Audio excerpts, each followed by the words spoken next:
Hey guys, Matt Allen here. Welcome back to Tactical Bassin. Today we're talking reels. 5 reel tricks that will make a huge difference in your fishing.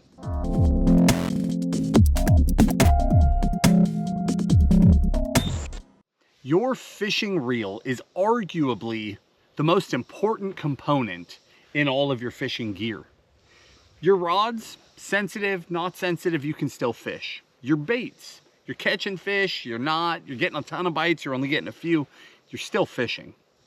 If your fishing reel is messed up, if it's giving you trouble, it will wreck your entire day. Your entire fishing experience hinges on that reel functioning properly. If you want to be able to take your reels, dial them in, and get everything out of them, today we're going to help you do that. I've got 5 different things to talk through with you. The first one is how I personally adjust my bait caster, because I can assure you it is completely different than how everyone else does it.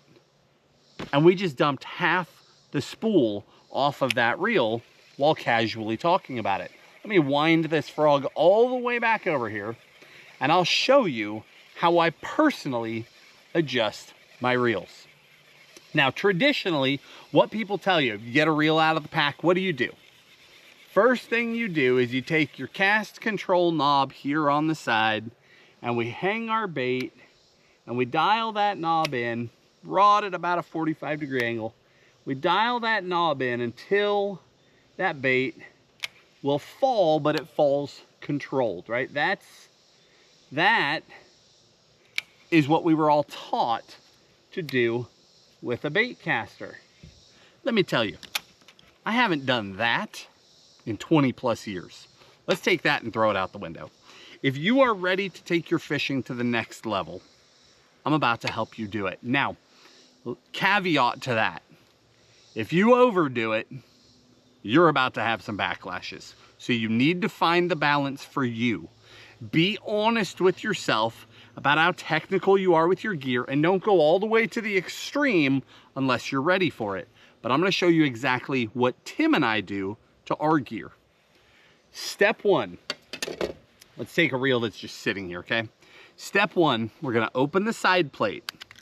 If you've got a Shimano, you're going to find all these little tabs in here that you can adjust. If you've got a Daiwa or one of many other brands, you're going to have some magnets in there, but the concept is the same, okay?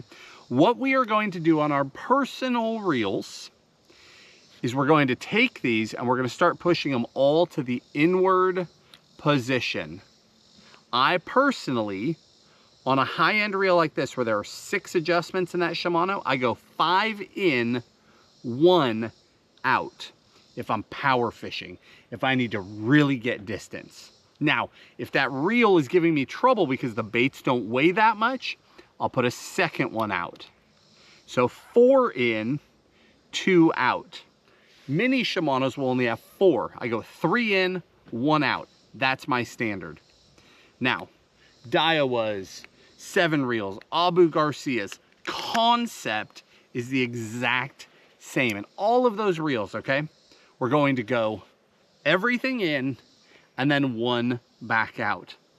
If you can't handle that, put another one out. But the more of them that are in, the freer the spool and the more distance it will go. It'll allow that spool, when you cast, to speed up to its maximum speed, and that creates distance. That freedom also allows backlashes, okay? And that's a major part of this you need to understand. We're making it so that your reel is freer, but also more prone to problems. And that's where you understanding where you are matters. The next thing that we do is we take that cast control knob, that one that we just set for that slow fall. Because see, the slow fall, what they're really doing is they're allowing you to not know how to work your reel. Watch. It hits and no backlash. See that? That's why you've been taught that. Here's the trouble with that. When you cast, there is always tension on the spool, which means if you throw it out and you leave your line slack to let it sink, it's not actually sinking, it's penduluming back to you while it sinks. So you may throw 50 yards in deep water, it may only be at 40 yards by the time it hits bottom. That brings us to that cast control knob. First thing that Tim and I do is start backing it off until that thing just falls like a rock, okay? But I take it further than that. I start wobbling the spool from side to side with my finger, and I back that off until I can feel, here you'll hear it. Hear the slop now that's inside there? As I wobble it back and forth, it's actually banging into the sides. I tighten it back up until there's just a little bit of wobble, a little bit of knock in that spool. That is where I personally set my reels. We have now allowed the spool to have the maximum amount of freedom that it can possibly have. Now, when I wind up and cast, I do not take my thumb off and just let her sail. This is the important part. If you want to fish like we do, the benefits are that we have more distance than anyone around us. We are outcasting everybody that we're around. And when our bait lands, we can free spool, and it is a true free spool. The bait is rocketing to bottom in a straight fall. That's important if you want distance. It's also important if you're fishing vertical cover. Say it's winter time, you're up against a bluff wall.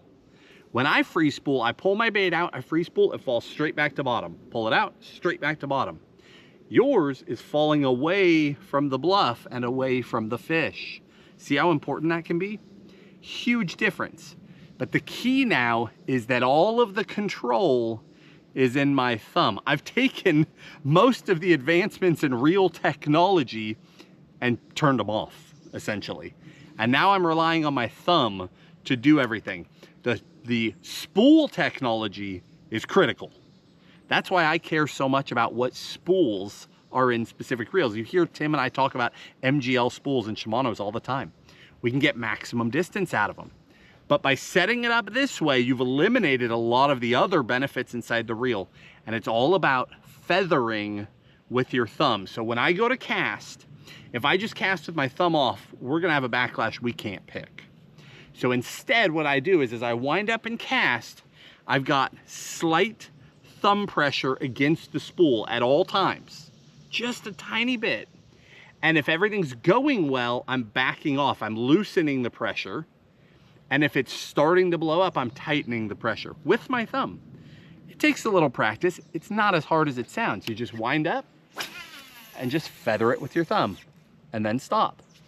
We just threw all the way across the cove again.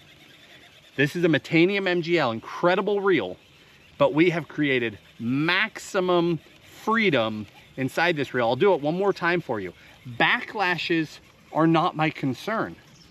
Distance is my concern.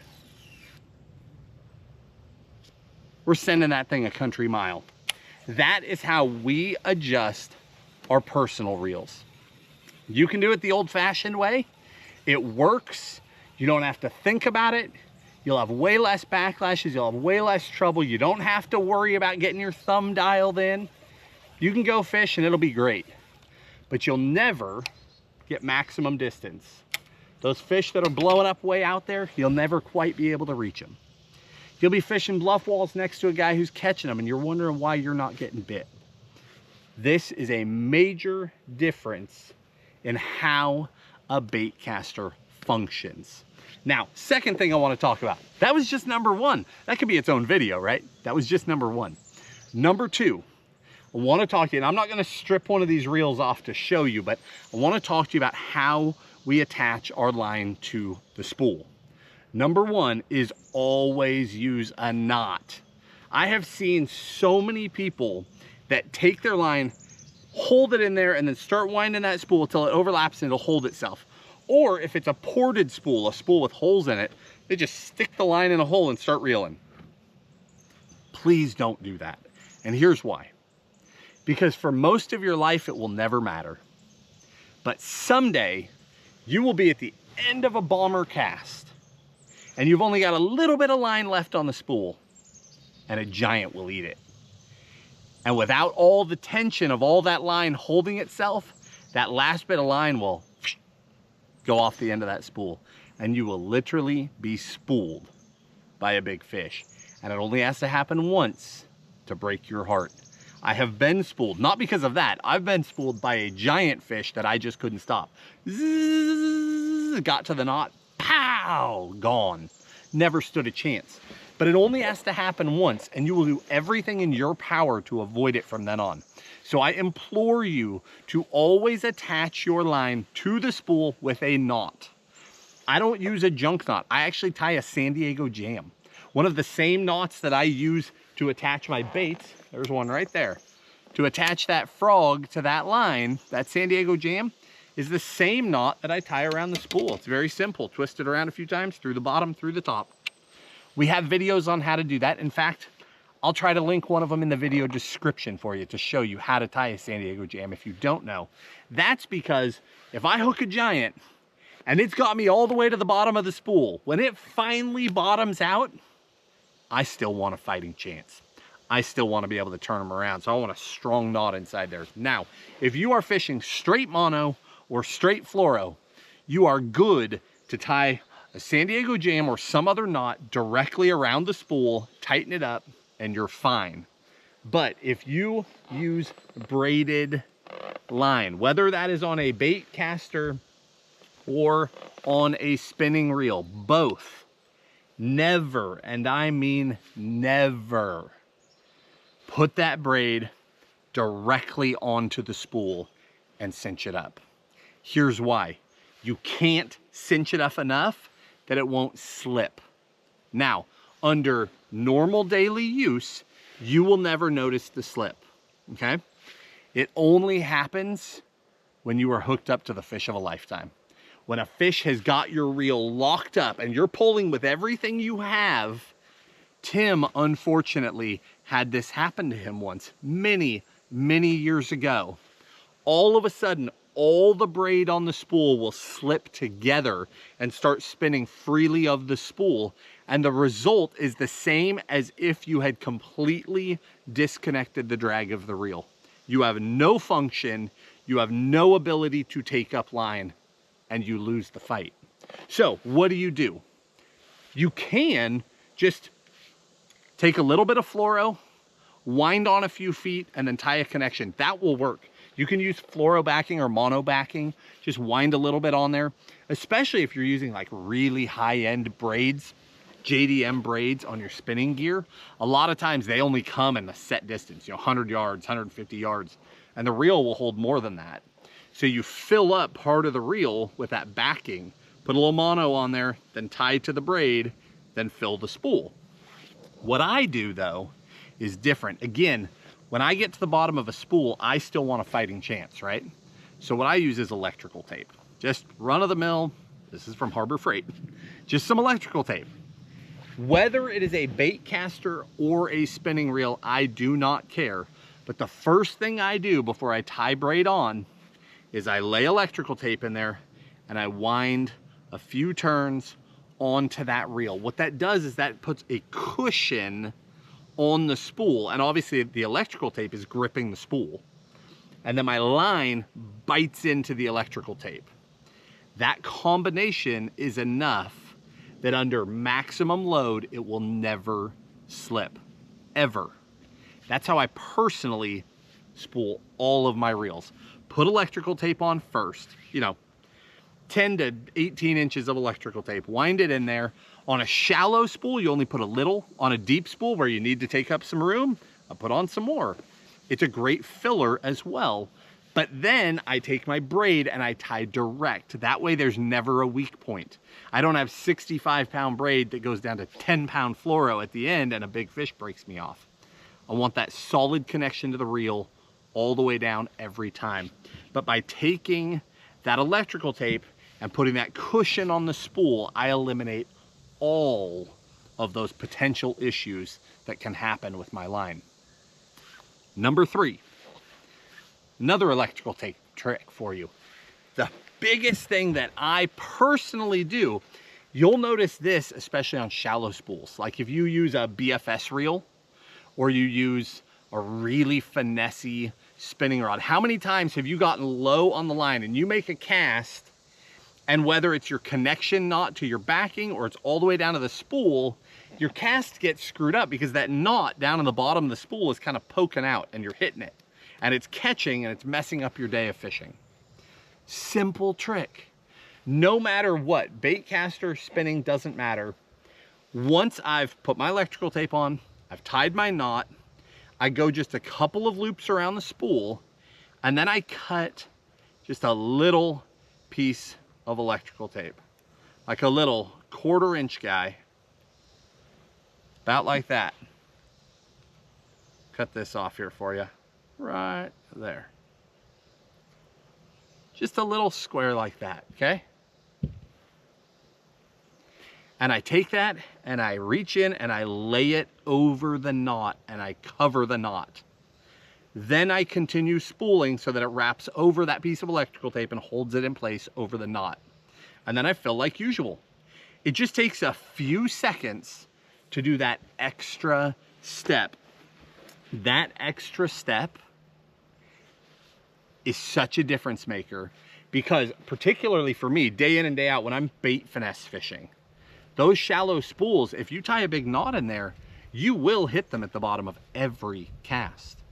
If I take that little bit of tape and I cover over that knot, it becomes smooth and I can throw all the way down to the knot without any issue at all. Again, these are just the things that Tim and I have learned through time, trial and error in our own fishing. Next one for you is to understand the difference in the spools themselves. If you are going to finesse, focus on shallow spooled reels, okay? A shallower spooled reel has a easier startup inertia, which means it takes less to make them spin, okay? That's what that means. And if it takes less to make them spin, then it is easier to do things with lightweight baits on light line. Meaning I can take a little tiny hair jig or a drop shot or a Ned rig or whatever, and I can throw it farther because it takes less inertia to make it go. So be aware of the differences in spools. A prime example, in Shimano, we've got a power line of reels and a finesse line of reels. The power line is called the core solid reels. And then that finesse line, those are your MGL reels, okay? That's in the spinning line of Shimano. Within those two families, you know, in the power line, it goes Stella, then twin power, and then we just keep working our ways down from there. Here's that twin power, okay? A twin power in a 3000 size. Over on the finesse line in the MGL family, our highest end reel, that's the X-Sense, okay? The X-Sense in a 3000 size, I wish I had one sitting here. Hold them side by side. Size is identical, but strip all of the line off and you will discover that the power reels have deeper spools. They're designed for power. They're designed for big fish applications. They're designed to be a workhorse. They're designed to hold more line. Finessier reels have shallower spools for a reason. Lighter line is thinner line, so you can hold a ton anyway. They don't need as much room. And by lightening everything up, you're creating spools that turn easier and it makes the whole process work better. So be aware that if you want a proper finesse reel, now we've talked about spinning, but bait casters too, don't get a 200 size reel to throw a finesse jig or a tube or a popper or anything like that. Reels come in different sizes. In Shimano, drop down to a 50, Aldebaran 50, or a 70 size reel, SLX 70, Corrado 70. Those reels are built for throwing those lighter weight baits more efficiently. They don't hold as much line. They will cast better with lighter weights. In Daiwa, focus in on those smaller size reels, the 80 size spools, 100 size spools. Those smaller spools have more options for you with lighter weight baits. Okay, so it's not just about how you adjust your reel. It's about understanding what the right reel is for the job that you're trying to make it do. Can you buy a general workhorse of a reel and use it for everything? Of course. That's how everyone starts. And it's how some people end. And that's totally okay. But if you want to go down the rabbit hole, if you want to dial your gear, and if you want to take it to the next level, there are a lot of things that you can do to have reels for specific jobs that really do make that job easier. And then last but not least is understanding the reels themselves, that they are not all created equal. There are a handful of brands that stand out from the rest. Their overall build quality is better. They are superior reels. And then there's a lot of brands that just sort of trail behind. When it comes to reels, I just grabbed a handful of examples here. I'll link all these in the video description for you. The purpose of these is I just want to show you standouts at every price point. So you can take a piece of garbage reel, do these things to it that I've just talked about, and you can really make that reel work so much better. But you also could have bought a different reel to start with, maybe even for the same money, and had a superior experience from the start, then dialed it in, took it to a whole different level. So these are just some, I'm gonna call them bang for the buck. Okay, reels, I grabbed 4 bait casters, 5 spinning reels, just to give you examples of reels in my own personal use that stand out at their price point. Like if you're at this price, you're looking for a reel to do a job, they just do an incredible job. In the casting family, let's go there first. First one is that Metanium MGL. That's a high-end reel. The Metanium MGL is my favorite all-around workhorse reel of all time.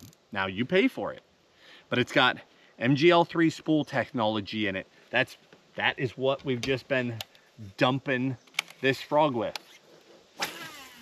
That is a Metanium MGL. I get unbelievable distance out of it, and I've got a ton of power in this reel. And the biggest thing, the biggest takeaway is that when you buy a high-end reel, this is a power reel. It's made to take a beating. So my Metaniums, this reel's 2 years old. It might as well be brand new. And it's been 2 years on a frog rod.